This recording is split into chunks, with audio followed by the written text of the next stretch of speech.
in the traditional sense, looking for a therapist is a long and sluggish road because you've got to do all the legwork yourself, and that means, Googling their websites or Googling their specialties and the type of modalities that you're looking for, researching those. Obviously, you want to research the type of modalities and the type of specialties that their therapists offer. You should do that at least so that you know what your needs are and who might be a match for you. But traditionally, you'd have to look through, hundreds. I mean, you're lucky if you can get a referral from a friend that knows somebody that they've worked with and that are good. But that doesn't always guarantee that that person will work for you. You end up, researching Psychology Today or some of the other therapist websites. You of course have to make that connection, just like you're going for the reverse job interview, right? You're trying to find a candidate that will work for you. So you have to, call them, talk to them, and then even then, you can get kind of a feel for them, but it will still take another 6 to, for me personally, at least 6 sessions to 10 to really know if that person, you still want to work with that person. I have to admit, I was a bit skeptical that they were going to be able to find someone that was suitable for my needs, as well as someone that I would have rapport with. So what ended up happening was that they ended up sending me 3 options, 3 therapists from the intake form, and I gave them very detailed information about myself, what my needs were, what I'm trying to work on. You've got pictures of them, right? So you can see what they look like and a little blurb about each therapist. Normal traditional therapy hunt or therapist hunt, you would contact all of them and have this initial, contact and chat to see if you want to work with them. But from their blurb and all of that, and also my personal research offline off the Anise Health website, I did my own research on them, and I picked the top 2, and I thought, okay, I think I'm going to work with these 2. End up talking to the first one, my first preference, and they were just amazing. I don't know, it took me by surprise that someone could fit all the things that I thought I needed, and then there was like more that they fulfilled that I didn't know I had needs for.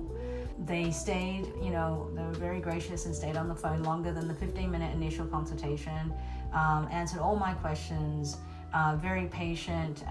So I got all the information I needed, and I pretty much knew I was like, okay, they are the one to work with. I was very surprised. It didn't matter that I had a second preference and then, a third preference. I didn't feel the need to contact them to be able to feel like I found somebody to work with. Their model for coaching and therapy is, I think, revolutionary in the mental health space, because that is something I feel that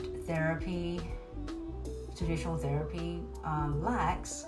You're working with somebody on, it might not be CBT, it might be something else, it might be a different modality, but you're working with concepts and ideas and tools. I was surprised that I really enjoyed the coaching side of it too, because it was like almost like a personal trainer, right? Like when you go to the gym, you might work on certain things, with your therapist, but then throughout the week you've got another help with, implementing it, or another help with overcoming some of your initial resistance to certain things or ideas. So it was really helpful to have a coach along the way to actually put those things into action. And I think the therapy session was more for, processing things, or at least from my experience, was processing things and, being able to get it outside of you to make sense of it. And then the coach was there to kind of hold your hand along that journey.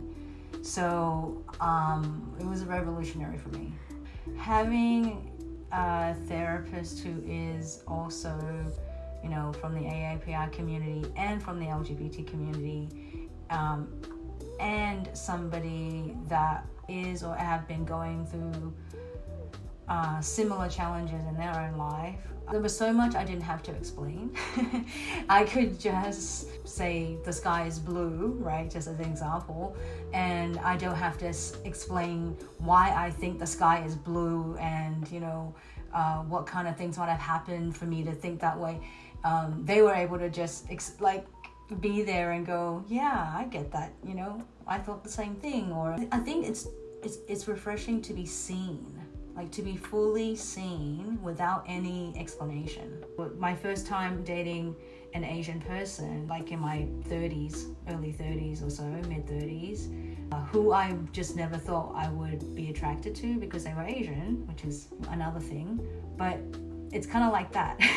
What I found refreshing dating an Asian person, there was things that you didn't have to explain within social settings or within family stuff or your work or the way you would interact with other people.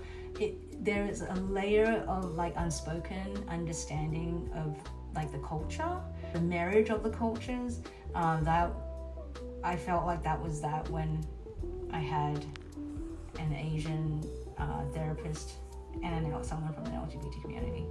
So if you're interested in trying out this revolutionary model for therapy, you can fill out the intake form and the link is in our bio. Happy healing!